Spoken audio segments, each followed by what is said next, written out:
রাশিয়ার আন্তর্জাতিক নিরাপত্তা ফোরাম থেকে এবার যে খবর উঠে এলো তা গোটা বিশ্বকে কিন্তু চমকে দিয়েছে।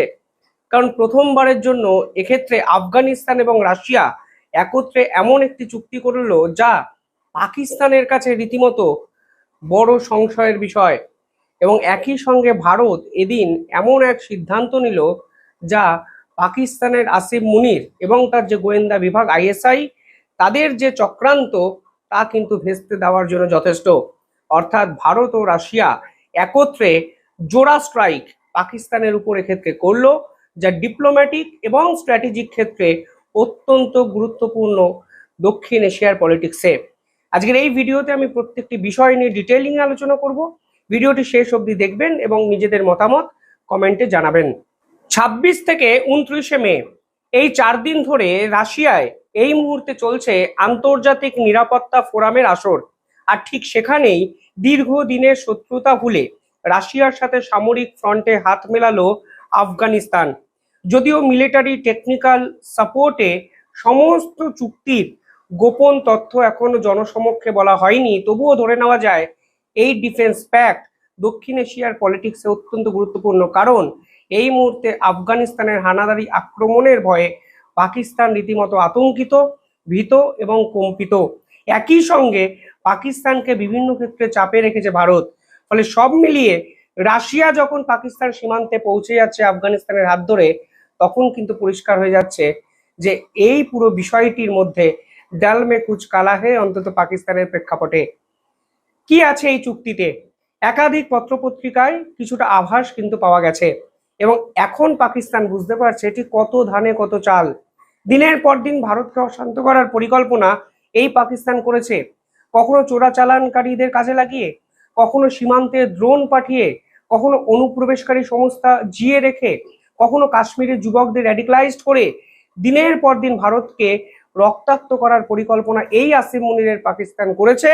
আজ দেখুন নিজের সাজানো জালে কিভাবে তারা নিজেরাই ফেসে গেছে।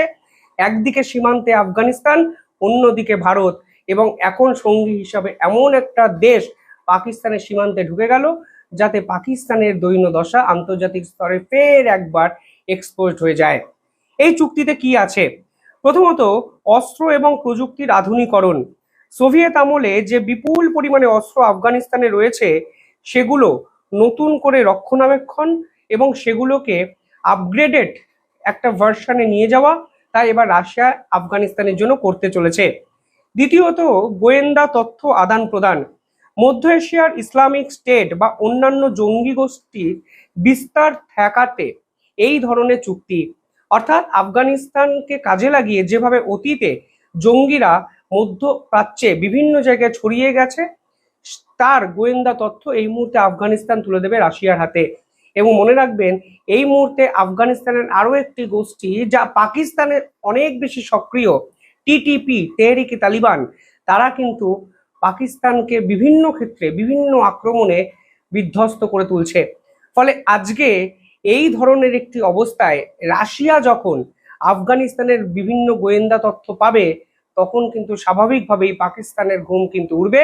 কারণ পাকিস্তান দিনের পর দিন বিভিন্ন জঙ্গিদের প্রশ্রয় দিয়ে মধ্যপ্রাচ্য, দেশ বিদেশের একাধিক জায়গা, এমনকি আফগানিস্তানের বিভিন্ন অঞ্চল রাশিয়া, আমেরিকা, ভারতবর্ষকে দিনের পর দিন রক্তাক্ত করেছে, যার নিউক্লিয়াস যদি বলা হয় তা কিন্তু সব ছিল পাকিস্তান এতদিন অবধি, যে তথ্য এবার সরাসরি পৌঁছে যাচ্ছে রাশিয়ার কাছে। তৃতীয়ত, কৌশলগত স্বীকৃতি। দেখুন, আফগানিস্তানের তালিবানকে এখন অবধি স্বীকৃতি দিয়েছে রাশিয়া। বিশ্বের কোনো দেশ কিন্তু আফগানিস্তানের এই তালিবান সরকারকে স্বীকৃতি দেয়নি। ভারত অফিসিয়ালি স্বীকৃতি না দিলেও ভারত কিন্তু বুঝিয়ে দিয়েছে ডিপ্লোম্যাটিক ক্ষেত্রে ভারত এই আফগানিস্তানের পাশে আছে। অর্থাৎ ভারত এবং রাশিয়া একত্রে আফগানিস্তানকে কেন্দ্র করে লং টার্ম কিছু পরিকল্পনা করছে, তাই এই চুক্তির ফলে কিন্তু পরিষ্কার হয়ে যাচ্ছে। ফলে একদিকে পাকিস্তান যখন চাইছে যে এই আফগানিস্তানকে বহির্বিশ্ব থেকে আলাদা করে দিতে, একঘরে করে দিতে, ডোনাল্ড ট্রাম্পকে কাজে লাগিয়ে আফগানিস্তানের উপর একাধিক স্যাংশন তারা লাগিয়েছে, ঠিক তখন রাশিয়া এবং ভারত একত্রে আফগানিস্তানকে নিয়ে বড় পরিকল্পনা করছে, যার ফলে পাকিস্তান কিন্তু রীতিমতো আতঙ্কিত। রাশিয়া এবং তালিবানের এই চুক্তি আসলে পাকিস্তানকে কিন্তু সব থেকে বড় বিপদে ফেলবে। আপাত দৃষ্টিতে হয়তো আপনারা অনেকেই ভাবছেন যে আফগানিস্তানের সাথে পাকিস্তানের ধর্মীয় এবং ঐতিহাসিক তো যোগাযোগ রয়েছে, তাহলে ভয়টি কেন? আসল সত্য হলো পাকিস্তানের এই মুহূর্তে সব থেকে বড় মাথা ব্যথার কারণ তেহরিকি তালিবান। এবং এই মুহূর্তে এই চুক্তির ফলে তেহরিকি তালিবান কিন্তু অনেক বেশি শক্তিশালী হবে, যা পাকিস্তানের আভ্যন্তরীণ কোন্দলকে অনেক গভীরে কিন্তু নিয়ে যেতে পারবে। পাকিস্তান প্রাথমিক আগে ভেবেছিল যদি আফগানিস্তানের তালিবানরা ক্ষমতায় আসে তাহলে ইসলামাবাদ তাদের ফ্রেন্ডলি কান্ট্রি হবে। 2021 সালে সেই দৃশ্য যেখানে আফগানিস্তানে তালিবান শাসন প্রতিষ্ঠার পর আইএসআই চিফ স্বয়ং গিয়ে আফগানিস্তানে কফি খেয়েছিল। তারা ভেবেছিল এই আফগানিস্তানকে তারা ভারতের বিপক্ষে কাজে লাগাবে, অথচ আজকে দেখুন প্রধানত তিনটে ভয় তাদের দিকে ধেয়ে আসছে এবং রাশিয়া আফগানিস্তানের এই সামরিক চুক্তির ফলে সেই ভয়গুলো কিন্তু কোনো অবস্থাতেই প্রশমন হলো না, উল্টে এই ভয়ের প্রাবল্য কিন্তু বাড়লো। প্রথমত তালিবান সমস্যা। টিটিপি যেভাবে আফগানিস্তানকে কাজে লাগিয়ে পাকিস্তানকে নিয়ন্ত্রণ করতে চাইছে তা কিন্তু পাকিস্তানের জন্য নিঃসন্দেহে ভয়ঙ্কর। পাশাপাশি কূটনৈতিক ক্ষেত্রে পাকিস্তান ক্রমাগত একাকিত্ব এবং একটি আইসোলেটেড কান্ট্রিতে পরিণত হচ্ছে, তা কিন্তু নিঃসন্দেহে আজকে পাকিস্তান রিয়েলাইজ করছে যখন আফগানিস্তানের সঙ্গে রাশিয়ার এই চুক্তি হলো। পাশাপাশি চীন এবং রাশিয়ার সমীকরণটা কিন্তু এখানে ইম্পর্টেন্ট হয়ে যাচ্ছে। চীন এবং রাশিয়ার সম্পর্ক খুবই ভালো, বিভিন্ন ক্ষেত্রে একে অপরের সঙ্গে কিন্তু বিভিন্ন চুক্তি সই করেছে।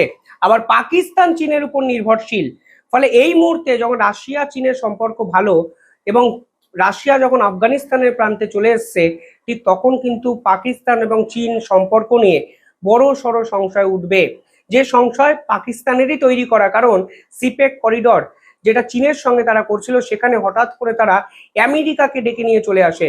ফলে চীন কিন্তু আস্তে আস্তে বুঝতে পারছে মুসলিম বিশ্বের সঙ্গে পাকিস্তান যেভাবে বেইমানি করেছে, চীনের সঙ্গেও কিন্তু যে কোনো মুহূর্তে এই পাকিস্তান বেইমানি করতে পারে। এবং রাশিয়া আফগানিস্তানকে বন্ধু হিসাবে বেছে নেওয়ায় একটা জিনিস স্পষ্ট হয়ে যাচ্ছে, চীনের সাপোর্ট কিন্তু পাকিস্তান আস্তে আস্তে হারাতে শুরু করেছে। ফলে পাকিস্তান ক্রমাগত আইসোলেটেড একটি কান্ট্রিতে কিন্তু পরিণত হলো এই সামরিক চুক্তির ফলে। পাশাপাশি কালকে ভারত সরকারের পক্ষ থেকে ঘোষণা করে দেওয়া হয়েছে সীমান্তবর্তী এলাকা থেকে 15 কিলোমিটার অঞ্চলে যত অবৈধ নির্মাণ আছে সেগুলোকে ভেঙে গুড়িয়ে দেওয়া হবে। এর কারণটা কি? প্রথমত সীমান্তবর্তী এলাকায় যত নির্মাণ আছে সবই যে অবৈধ তা নয়, কিন্তু এই পার্টিকুলার ইনফ্রাস্ট্রাকচারগুলোকে কাজে লাগিয়ে দিনের পর দিন জঙ্গি তৈরি করে পাকিস্তান। এই সীমান্তবর্তী অঞ্চলের এই অবৈধ নির্মাণগুলো সীমান্তের এতটাই কাছে যে তারা পাকিস্তানের সঙ্গে বিভিন্ন উপায়ে সম্পর্ক তৈরি করতে পারে। ফলে পাকিস্তান এই সকল ইনফ্রাস্ট্রাকচারকে কাজে লাগিয়ে ড্রোন পাচার, ড্রাগ পাচার, একাধিক গুরুত্বপূর্ণ ডকুমেন্ট নথি এদিক ওদিক করার চেষ্টা করে এবং তারা গুপ্তচর বৃত্তি করার জন্য একটি সেফ হাউস হিসাবে এই অবৈধ নির্মাণগুলোকে দিনের পর দিন ব্যবহার করেছে। এবং বিভিন্ন ক্ষেত্রে দেখা যায় ভারতবর্ষে বিভিন্ন আক্রমণ বা কাশ্মীরে বিভিন্ন আক্রমণ যখন হয়েছে তখন সীমান্তবর্তী অঞ্চলে এই ক্রিটিক্যাল ইনফ্রাস্ট্রাকচারগুলো অন্যতম গুরুত্বপূর্ণ ভূমিকা পালন করেছে, যার উপর সার্জিক্যাল স্ট্রাইক এবার অমিত শাহ স্বরাষ্ট্র দপ্তরের পক্ষ থেকে করা হবে। তারা পরিষ্কার নির্দেশিকায় বলে দিয়েছে সীমান্ত থেকে 15 কিলোমিটার অঞ্চল ফাঁকা করে দিতে হবে। এর ফলে পাকিস্তান মনোভাবাপন্ন একাধিক আভ্যন্তরীণ শত্রু যেমন দমন হবে, ঠিক অন্যভাবে পাকিস্তান এই সকল ক্রিটিক্যাল ইনফ্রাস্ট্রাকচারগুলোকে আর সেফ হাউস হিসাবে ব্যবহার করতে পারবে না জঙ্গি আক্রমণের জন্য। ফলে আজকে যে দুটো খবর সামনে এসছে তা নিঃসন্দেহে বিশ্বের একটি মাত্র দেশকে ভীষণ মাত্রায় আহত করবে, তার নাম পাকিস্তান। এবং পাকিস্তানের আহত হওয়া মানে আমাদের আরো এক প্রতিবেশী রাষ্ট্র বাংলাদেশ, তারা কি খুশি হবে? আমার মনে হয় নয়। ঈদের দিন এমন দুই খবর সামনে এলো যা মুসলিম বিশ্বের জন্য রীতিমতো ভয়ঙ্কর, কারণ রাশিয়া এবং ভারত একত্রে পাকিস্তানকে ধ্বংস করার জন্য জোট বাঁধলো, যার এফেক্ট কিন্তু পাকিস্তান লং টার্মে পেতে চলেছে। বাঁচানোর জন্য কে আসে সেটাই কিন্তু এখন দেখার বিষয়। আপনারা কিভাবে দেখছেন কমেন্টে জানাবেন। দেখতে থাকুন দ্য ইন্ডিপেন্ডেন্ট বেঙ্গল।